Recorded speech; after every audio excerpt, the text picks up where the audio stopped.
Hello, and welcome to episode 13 of Moving the Goalpost. I am your host, Danny Mills. With me tonight for this two-part episode as we dive into a 12-man half PPR home league slash Yahoo Public League. A little bit of tips and tricks and thought processes we just go through this draft. With me tonight is Mr. Dennis Brinn. Donnie, how's everything going tonight? Man, I'm feeling good, ready to jump into it. I hope everybody is. Me too. I'm looking forward to it. So we're gonna go through. Donnie and I have done a couple in the past. This one is just your standard: two running back, two wide receiver, one flex, 16 round draft.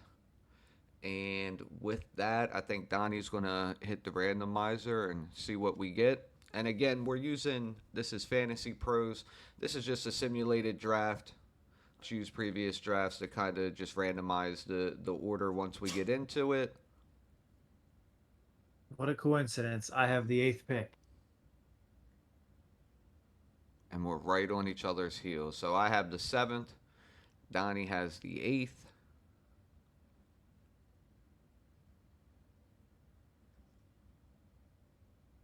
It's crazy how much they move Nick Chubb up the rankings. He moves up from like 18 to 9. For half PPR. Yeah.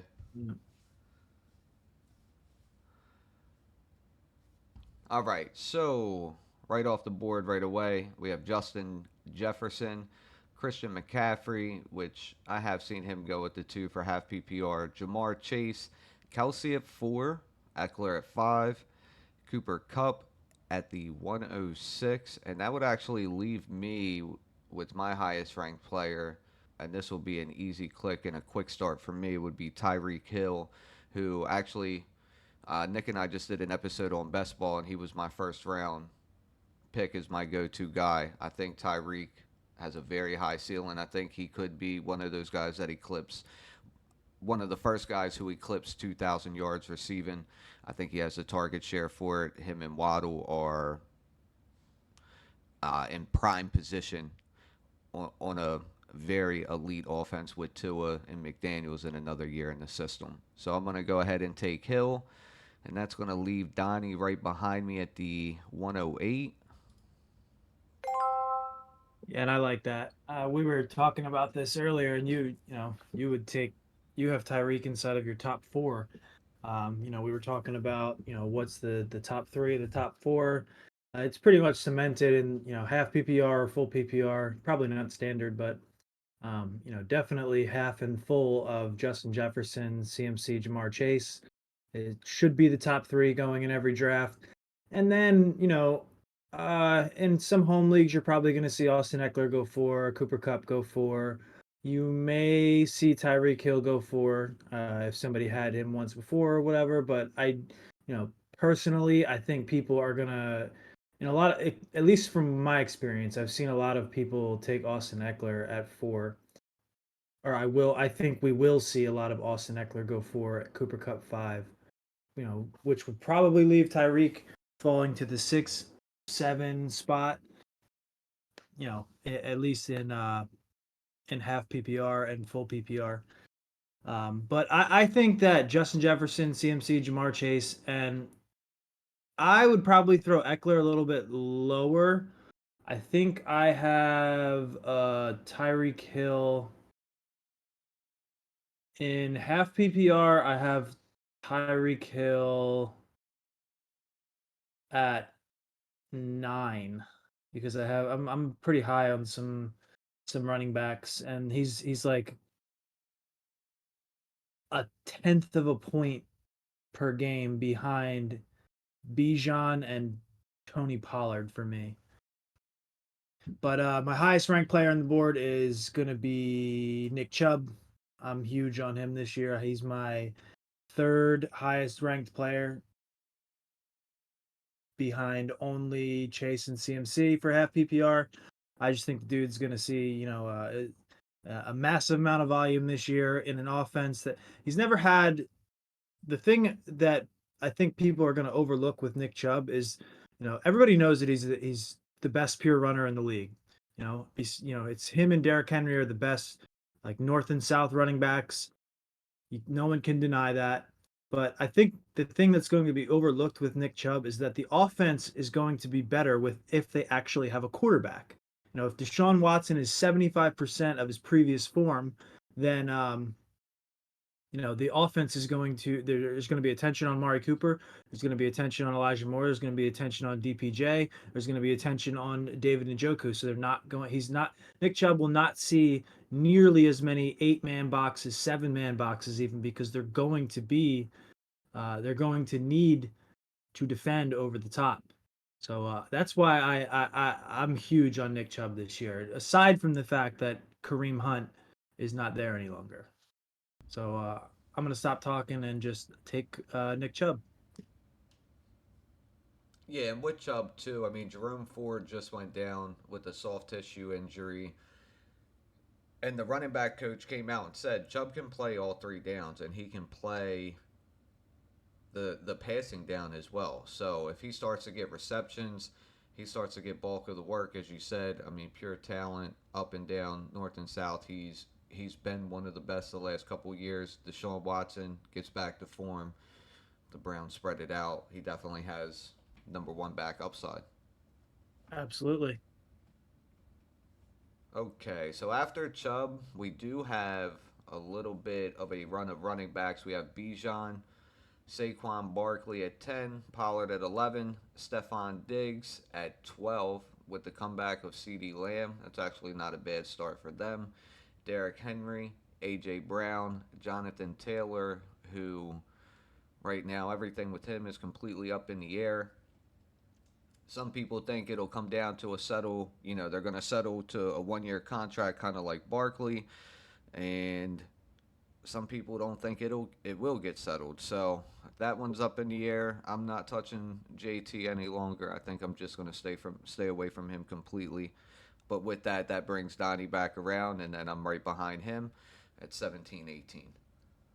Yeah, that was gonna be my question to you, but you kind of answered it. Like, what are your thoughts on JT? Because like his rookie year, he had like I don't know, 1,200 yards, 13 touchdowns, something like that. His sophomore year, is when he had that crazy efficient year, and then last year he obviously had the injury. So like, what are your thoughts on him? If he is healthy, the contract gets worked out, and all things point in the right direction, and he's firing on all cylinders. What are your thoughts in the Indianapolis offense this year for him? I mean, I like the guy that went over. Transparently, I don't know his name. The guy from Philadelphia. I know he's big on the RPOs. If he's Steichen, healthy, right? Okay, so yeah, Shane Steichen. he's big on the RPO. He did it a lot with Hurts last year. If Jonathan Taylor is healthy, and if he wants to be an Indianapolis Colt, I do not mind taking him where he's going. He does have that huge upside. And that year, yeah, he had 1,800 yards rushing. He finished as RB1. It was, he had a crazy year. Yeah, I think he had Prior 20 touchdowns too. Right. So prior to that, to the injury last year, my biggest fear is it doesn't get settled, and if it does get settled, is his heart there? Like, does he really want to be a Colt? Does he really want to play for Jim Irsay?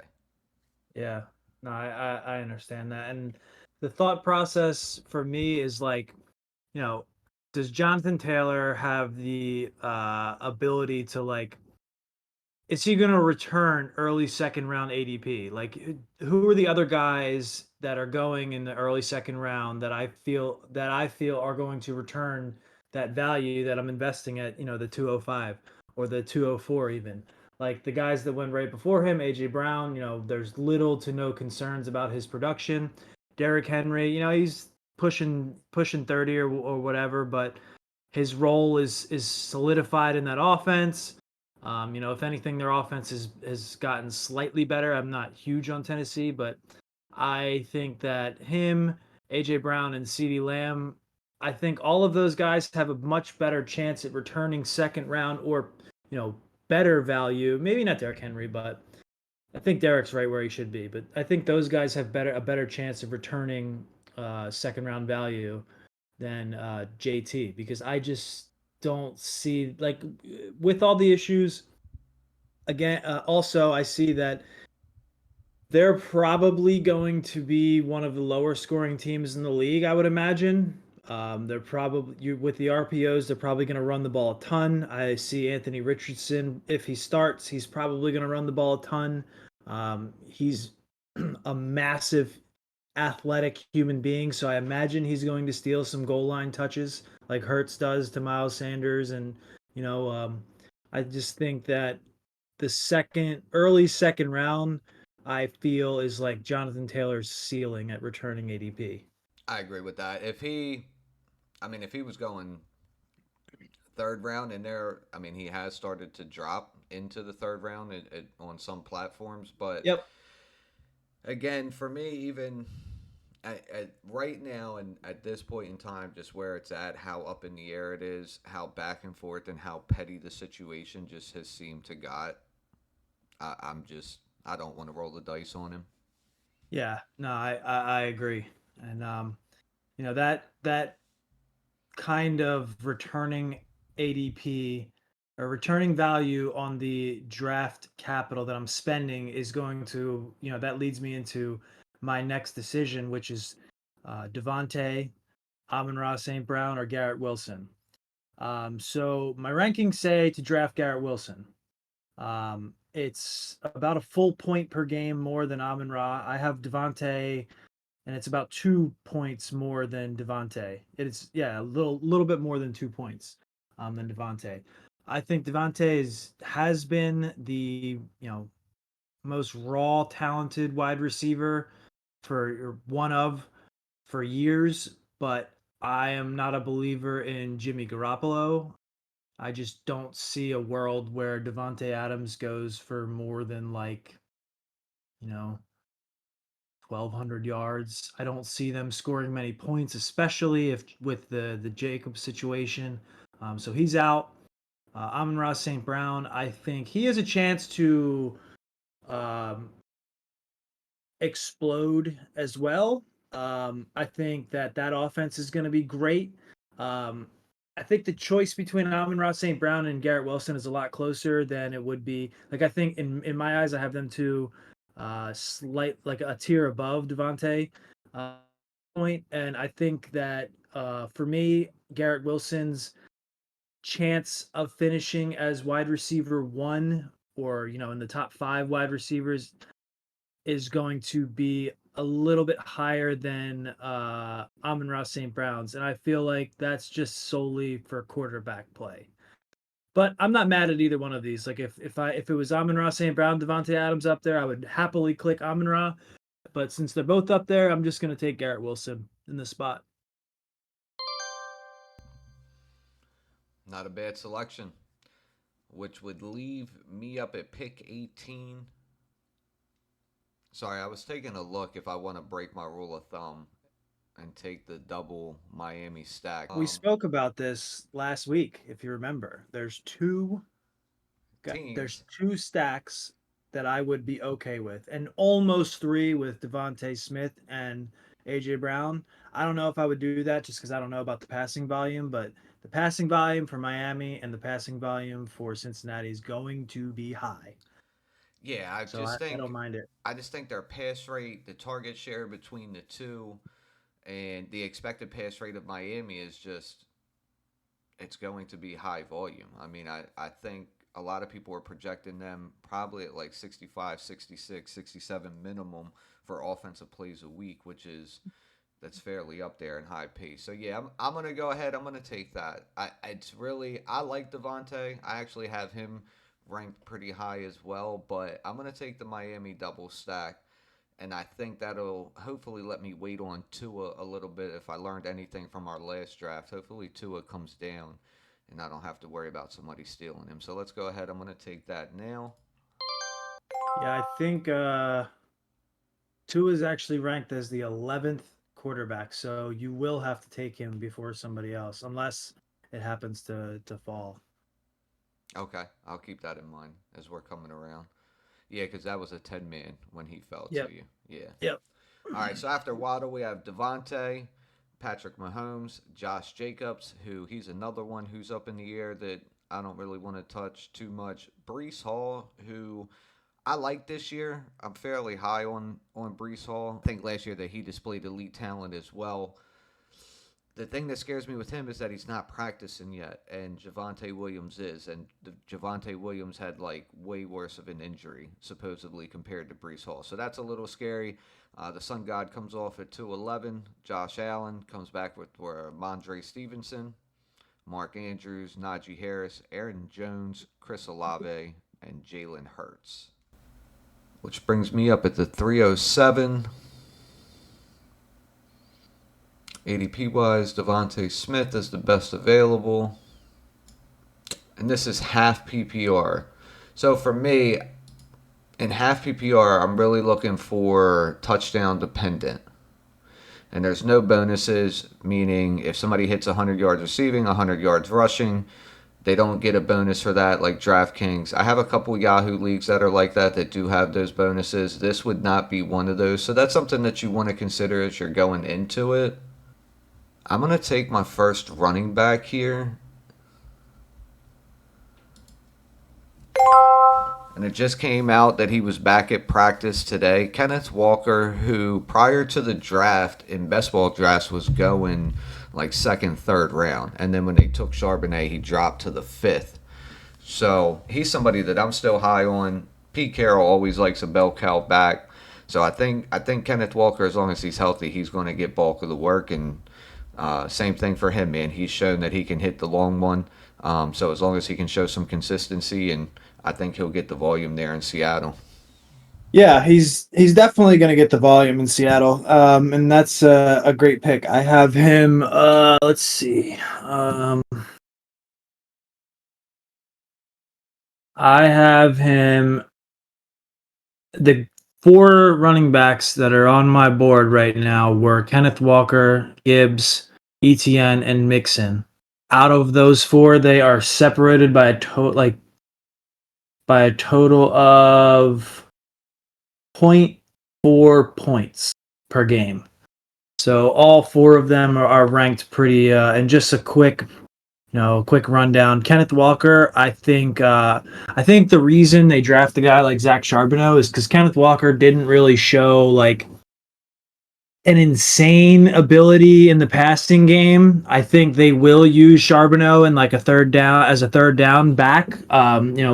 Maybe 50% of the third downs or something like that, and see what type of player he is. I feel like Tank Bigsby for Travis Etienne will be a much bigger thorn in his side than Charbonnet will be for Kenneth Walker. I think Travis Etienne was pretty bad at the goal line last year. I seen some weird stat floating around that it was like he was fifth in red zone touches, or no, I'm sorry, fifth in touches inside the 5 and 35th in fantasy points from inside the 5. So he just converted like next to nothing inside the 5-yard line. Also, they're talking about his pass catching ability has improved. They're, essentially saying that it was not great last year, and those are both areas that Tank Bigsby excels.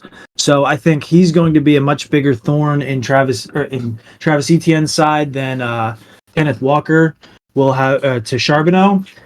So personally, out of the four running backs that are there, I think that Jahmyr Gibbs has possibly the most upside of the four.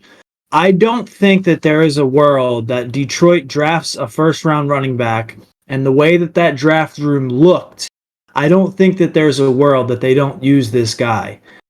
Like when they what did they do? They traded down, but then they were considering trading back up to make sure they got him. Is that right? Yeah, but they ended up not having to trade back up, and then that video kind of went viral of all the coaches like they just like basically snapped, like started clapping, cheering, hugging each other, high fiving, just going basically fucking crazy that they got their guy Jahmyr Gibbs. So he is expected to have high volume, and he does have huge pass upside. And Dan Campbell came out and said that him and Montgomery are going to be thunder and lightning, and basically that's what he's used to. But for me, the biggest thing with especially for half PPR is I do want the guy who's going to get the goal line work, and I think for Seattle with Walker, he will be that guy. I just like Kenny. I think he's going to get that goal line work and hopefully give me 8 to 10 this year. No, absolutely. I agree with that. I think that Gibbs has a potential, to catch 70 balls, 60 to 70 balls, have a 10 touchdown year. Like even last year we saw with DeAndre Swift and Jamal Williams. I think they will be like that. Like this running back combination will be very similar. And DeAndre Swift, even though he wasn't a superstar, he was hurt. When he touched the ball, he was very, very efficient. And I think Gibbs will be just as efficient. And I know that I'm not saying that Gibbs is as talented as Bijan. I think that's, we don't know that yet. But it's pretty obvious that Bijan is who he is. But rookie running backs drafted inside of the first round, I saw another weird stat that says there's a 31% chance that their rookie year will be their best year that they have in their entire career. 31%, which is by far the highest year for all of them. Like, it might be 31% first year, 10%, and then 9, and then, spread out amongst the rest of the years. So for me, like a guy like Mixon, I think he does have a road to returning third round upside. But I am pretty big on taking a guy like Gibbs. So I'm just going to take Gibbs. I like that a lot, and I mean that might be true. Shit, look at Barkley. Barkley's rookie year, he had like 1,300 yards, 11 touchdowns. I don't think he's done anything close to that since his rookie year. Last year, what did he hit last year? I think he hit 1,350 rushing. Yep. But I mean, last year was great for Barkley, but you can put that side by side his rookie year, and you'll notice that his rookie year was insane compared to that. He had I don't even remember. He was drafted. He was the RB1 overall, and I think. I'm sorry. Yeah, he was the RB2 overall, and I think he was drafted the following year as RB2 behind CMC, right? I believe so. Actually, yes, I believe so. Gurley might have still been being drafted up there too, because he finishes RB1 that Barkley's rookie year. Okay. And then Barkley last year put up 13-12, so very similar to his rookie year. But even still, I mean, shit, that's 4 years in between his rookie year. Yep. All right, so Donnie takes Gibbs. Next off the board is T. Higgins, Travis Etienne, who I think you just hammered home some home run points of Tank Bigsby, who I started to definitely take a little bit more of in best ball. Devontae Smith, Joe Mixon, Miles Sanders, Lamar Jackson, DK Metcalf, and then Deebo Samuel. And that circles back to Donnie, currently standing at 2 backs, 1 wide receiver. Again, this is half PPR, 12-man. All right, so I have my 2 running backs. Now I am looking in the area of wide receiver, I think, because the quarterback on the board is Joe Burrow. It's just not really comfortable taking him at this spot in the 405. I'll probably look to draft a quarterback later on. I'll probably be doing a late quarterback like, the last one. Last one to take quarterback, or maybe me and Danny will be. So in this spot, I'm looking receiver, or I guess I could look towards Hawkinson. But on the board, there's a glaring person at me, and I'm still kind of amazed. He's already shot up the boards since that video of him running the same route side by side, Zay Jones. He's been shooting up the boards. Like I remember not long ago, he was like 58, 59 on this site, and he's already up to 39. I love Keenan Allen. I do think that he has a road to returning to glory, but I just think there's too many mouths to feed over in that offense. Amari Cooper, I do like, but I like Calvin Ridley more. So I'm just going to keep this short and draft Calvin Ridley. Yeah, and this is kind of neat because you actually just kind of touch on all the points right before my pick, and then I think it's kind of vice versa when we get back. I just Yep, touch yep. on a couple of those points. So I'm not going to spend too long here either. Calvin Ridley was my highest ranked player. So this is the negative positive of having somebody like Daniel on your heels is typically if your rankings are the same or you're thinking the same, the player that you would take is probably going to go. But on the flip side of that, I know as we get into the 7th or 8th round that Donnie probably isn't going to take Tua. And that's regardless of if we were on the podcast, like if we were just at home bullshitting and doing our home league draft. I know he's not going to snipe Tua. Nope. So with that, I'm going to take Keenan. I'm going to add to the wide receiver stack. All right, so after Keenan, we have Madison, Hawkinson, Burrow, Fields, Amari, JK, who still has an undisclosed injury, still hasn't been practicing. Again, he's another. The running back situation this year is like it's so weird. Like the most comfortable people I am with drafting are Chubb, Bijan, Saquon, Kenneth, Jameer. You know, those tier one guys because I feel like they're all solidified and going to play football. But some of these other ones are like JK. It's it's crazy this year. Like there's so many question marks.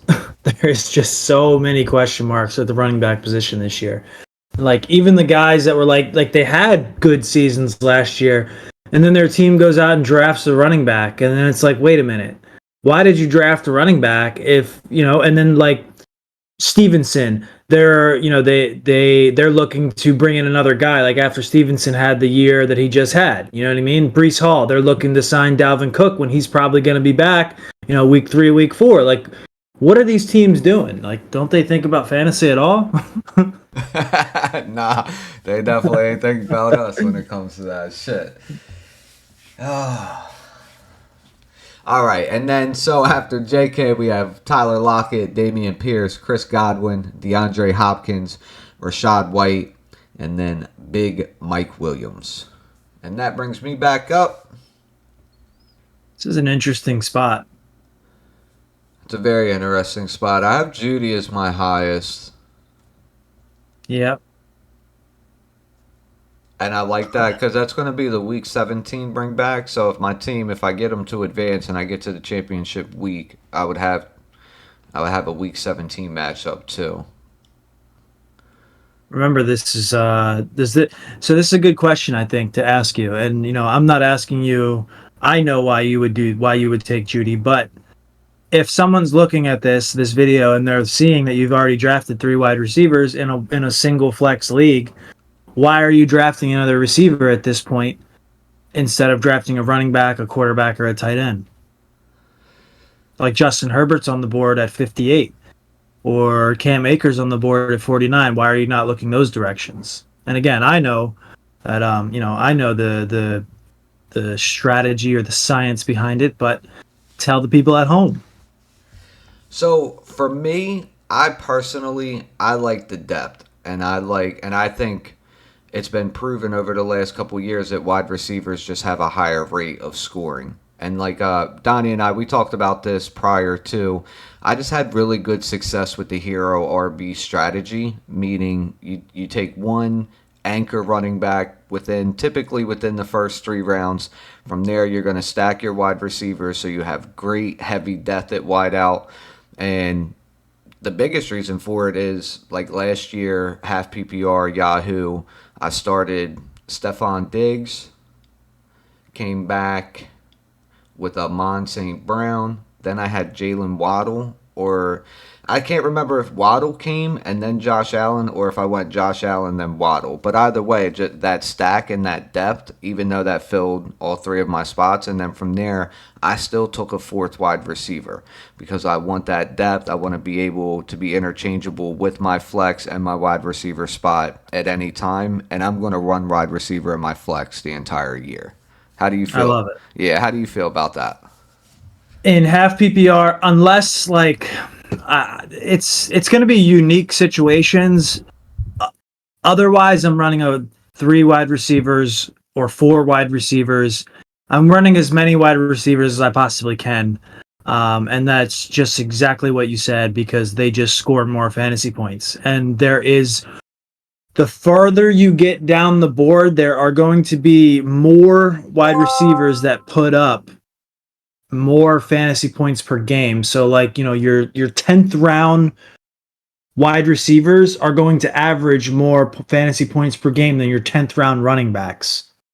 So you're always going to have more depth at the wide receiver position, or at least you should.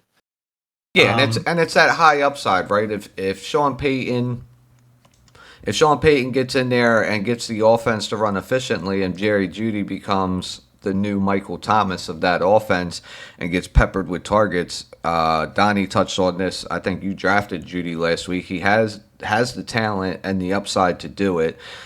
Latest reports say Sutton actually looks decent and 10 pounds lighter and a lot faster, and kind of what you and I said, that more back to normal since the injury, that he hasn't looked comfortable like that, but still I like the upside of it. Last year, I think I took Stevenson in like the 7th or 8th round, and by the 4th week, he was the primary starter for New England. That's a Yep. that's a home run hit. Yep. No, I love Jerry Judy's upside this year. Again, where you're at, the 507. What's his path to returning first, second, third, fourth round, outperforming his ADP? What is his path? His path is, if he does what he did last year, let's see what he did last year. 67 catches, 972 yards, okay, and 6 touchdowns. He was the 26th receiver last year, okay? So if he just does that, he's going to be what, 1, 2, 3, 4, 5, 6, 7, 8, 9, 10, 11, 12, 13, 14, 15, 16, 17, 18, 19, 20, 21, 22, 23, 24. So he's the 24th wide receiver drafted at this point. And all he has to do to outperform that is put up 972 yards, theoretically, of course, 6 touchdowns, and 67 catches. Do we think he's going to do that? Absolutely.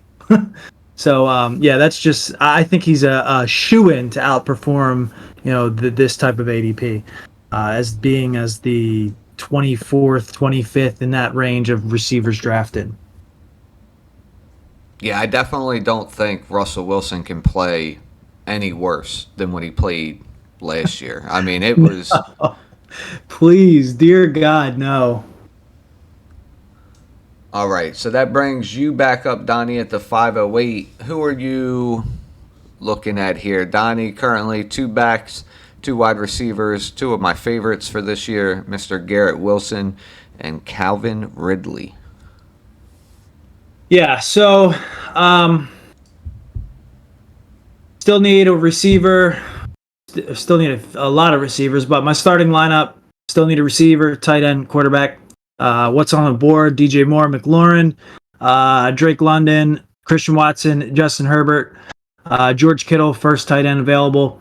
It's still a little early for me to look tight end.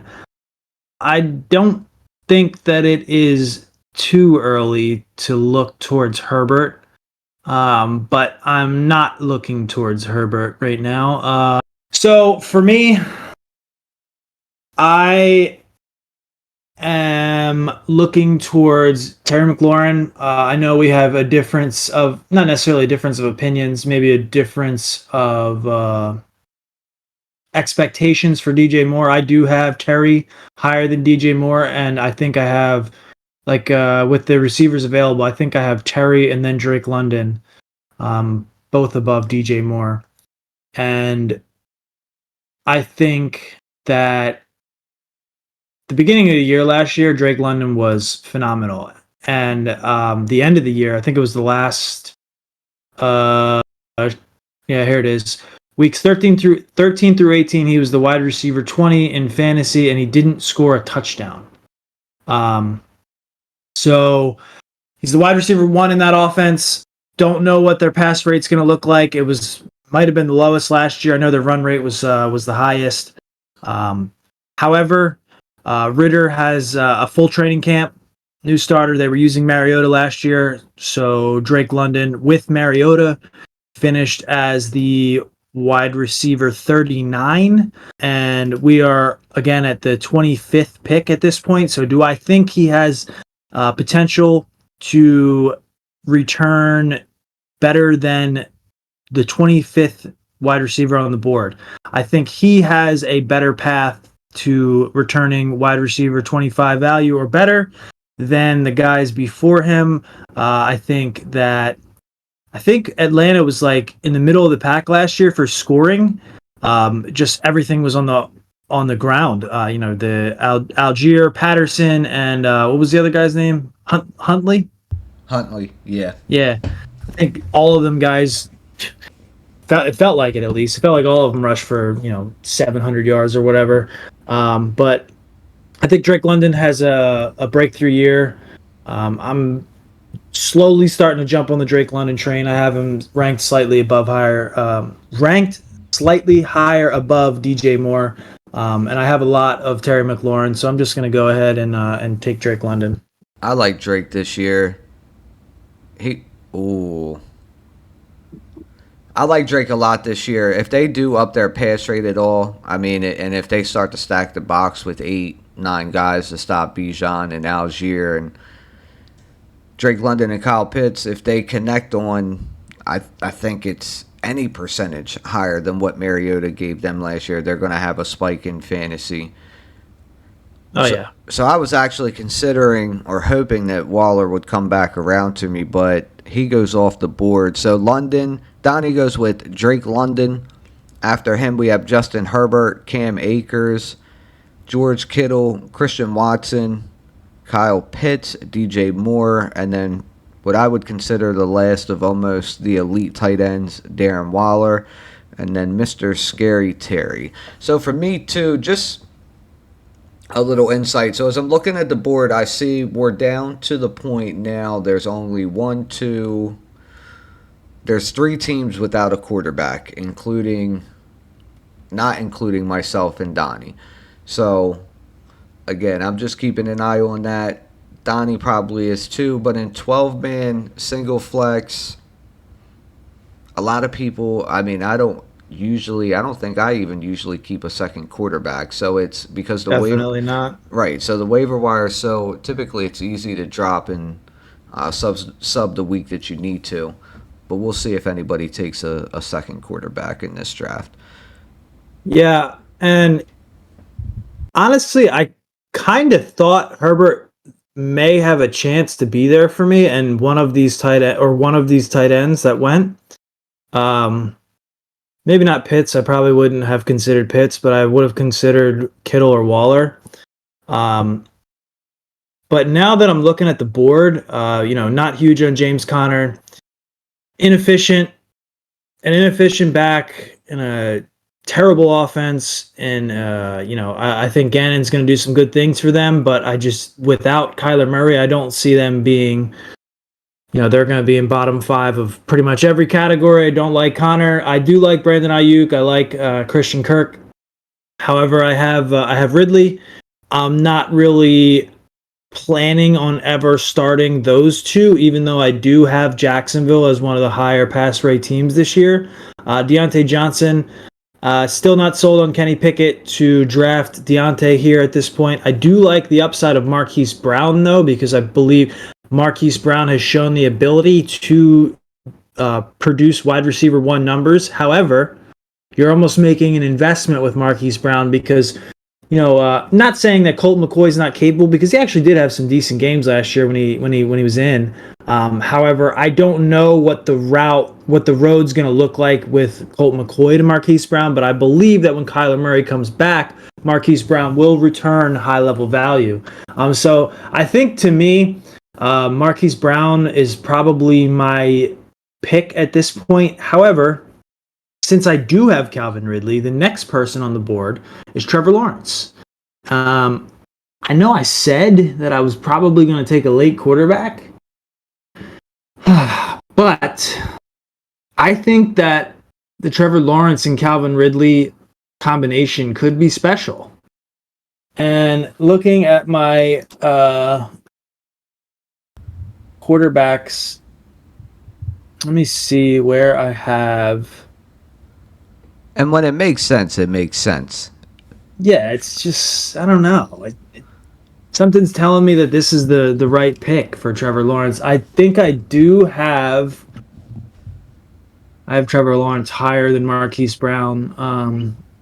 Yeah, I think there's a lot of guys that are going to fall back to me. Like, let's see, the 708 is the pick 80. Around 80 are guys like Dotson, Pickens, Addison, JSN, Traylon Burks, Gabe Davis. I like a lot of those guys. We'll see if one of these guys up here still drops. It's possible. So I think I'm just going to take Trevor Lawrence because I think that the Calvin Ridley and Trevor Lawrence connection could be special.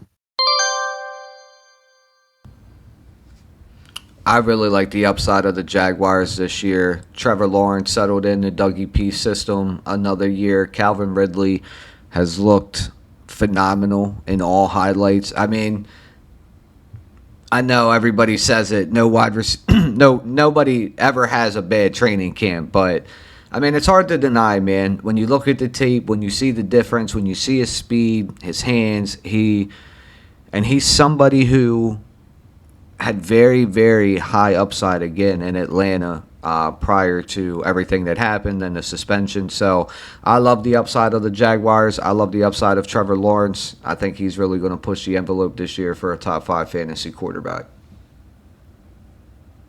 I love it. For me, I'm going to come back. I'm going to bet on some talent. I'm going to bet on my guy who I bet on last year. So for me, when it comes to kind of what you just touched on, I could take James Conner here. His ADP is 58. I'm up at 66, so I could get him 8 spots past. But I don't like running backs on bad teams. Yep. Right? And I know whether it's McCoy, they were actually talking about starting the rookie, whoever they drafted this year. I can't think of his name off the top of my head. But they were thinking about starting him until Kyler can come back. Reports have come out Michael Wilson, the wide receiver they drafted, has looked like a stud. So they're saying he's going to push for the number 2, put Rondell in the slot and Hollywood on the outside with him. So if Arizona, I feel like they're going to be down a lot. They're going to pass a lot. I don't think James Conner is going to get that much work. And I mean, I know without Kyler, I think he's actually averaged like 19 points a game without Kyler because the offense does go through him. But when you get down 10, 14 points, how much more are you going to continue to run the ball? I was just going to say, he has been, and even in his good years, since the first year in Pittsburgh, he has been one of the most inefficient running backs there is. Last year, the reason why he was drafted as high as he was last year and the year before was his touchdowns. He scored a ton of touchdowns his first year in Arizona, and even last year, he scored 8 touchdowns still. Now, does he have the same potential to do that again on a team that is going to be without their starting quarterback and everything that you just said, being down all the time? Is that going to happen again? I just don't know if he returns, 58 or 59 ADP. I don't think you get that return on investment this year for him. For me, I like running backs on good offenses, wide receivers on bad offenses. That's typically what I try to look at. Again, I'm going to bet on a guy that I bet on last year. I think he will have the role, the volume. All camp reports have pointed that he's 1A at this point. that he's just had a great camp so far. So for me, that will be Mr. DeAndre Swift, who again, I think last year in home leagues for the Lions, he was being drafted second, maybe third round, but it was a lot earlier than he is this year. I think he's going to have a decent year up there in Philadelphia. Yep, I agree. I love DeAndre Swift this year. And look at that. Yeah, and see, that's why I like this simulator, because the kid after me, so he does take the value with James Conner, and that's actually a Week 17 bring back against Jalen Hurts in Philadelphia. Kid after him goes Christian Kirk, Brandon Ayuk, Javonte Williams, Alvin Kamara, who, if you haven't heard, you have to be hiding under a rock, but Alvin Kamara has a 3-game suspension.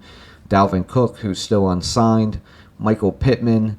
So, as I'd said prior to this round, this team here takes Dak Prescott, so that fills everybody out 1 through 6 with a quarterback. That actually just leaves me in Team 10. So, depending on their rankings. 12 as well. 12 as well. And 12. Good call, Donnie. So, yeah, myself, Team 10, Team 12 without a quarterback.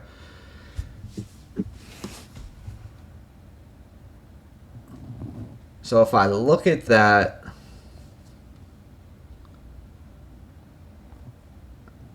I really don't want to miss out on this stack, right? Like, if I have Tyreek Hill and I have Jalen Waddle, do I really want to roll the dice that these two teams who both need a quarterback, based off of these rankings, it's Deshaun Watson and then Tua. I personally have Tua above Deshaun.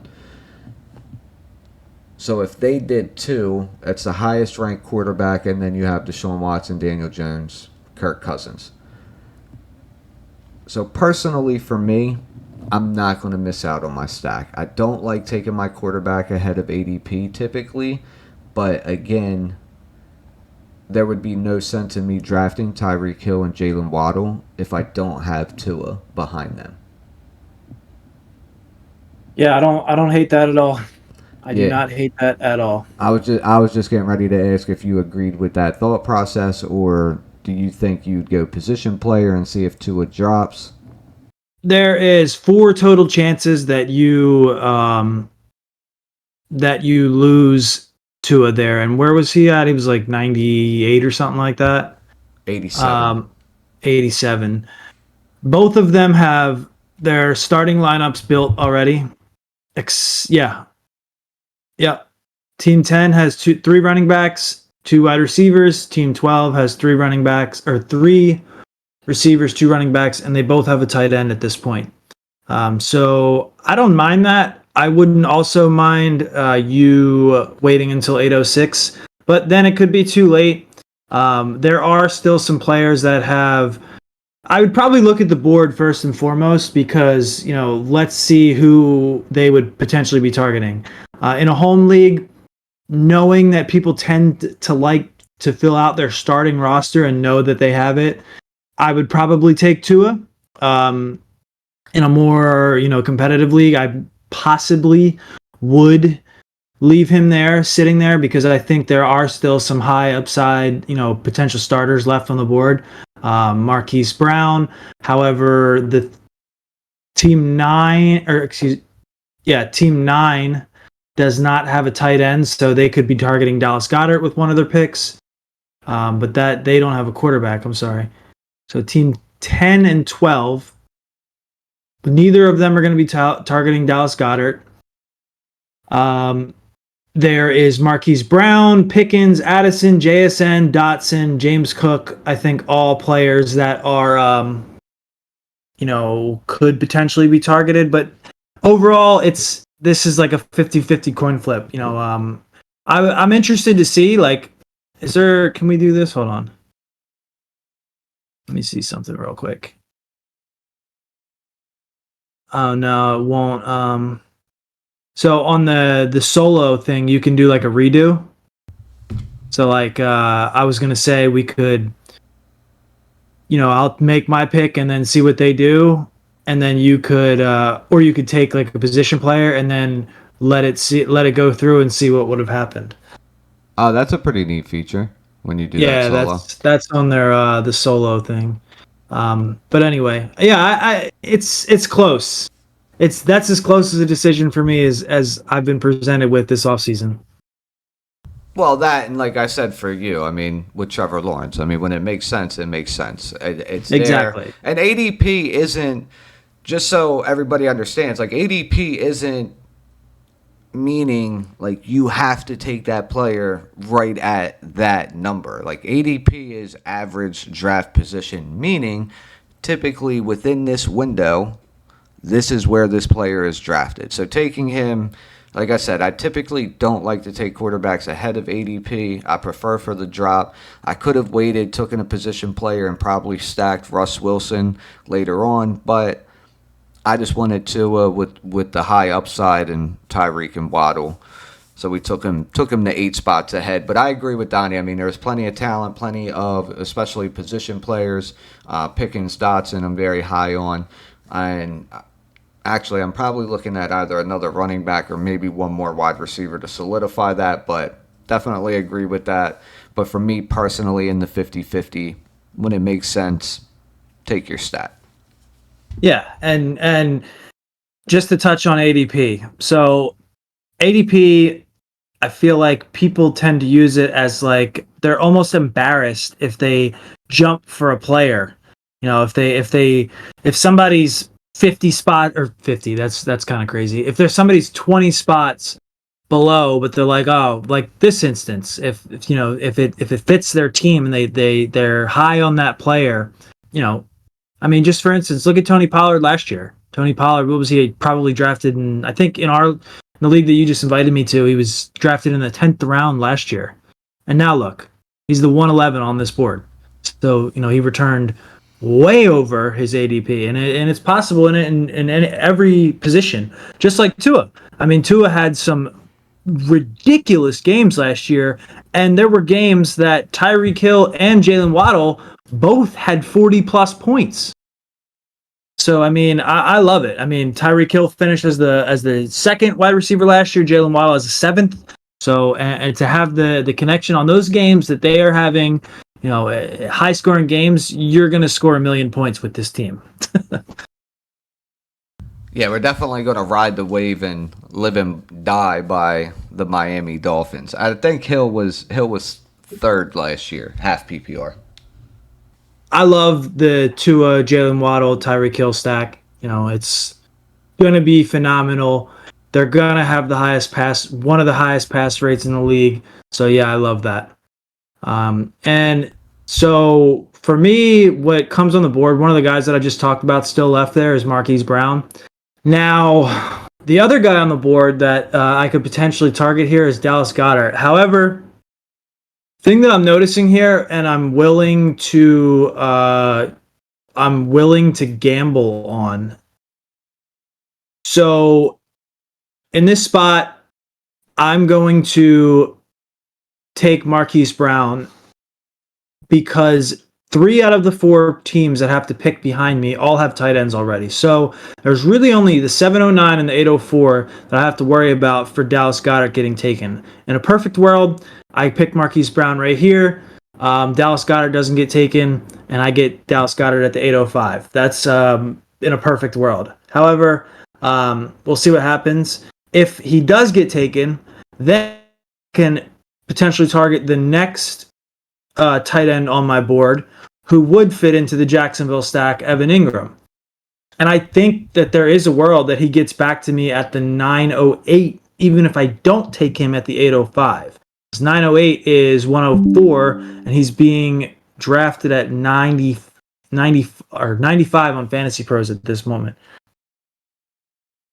And even if that out, there's still guys like Freiermuth that are just below that, David Njoku, which I'm really not, you know, super disappointed in if I don't land Evan Ingram. But let's just, you know, instead of getting that far, let's just draft Marquise Brown and see if Dallas Goedert lands back to me.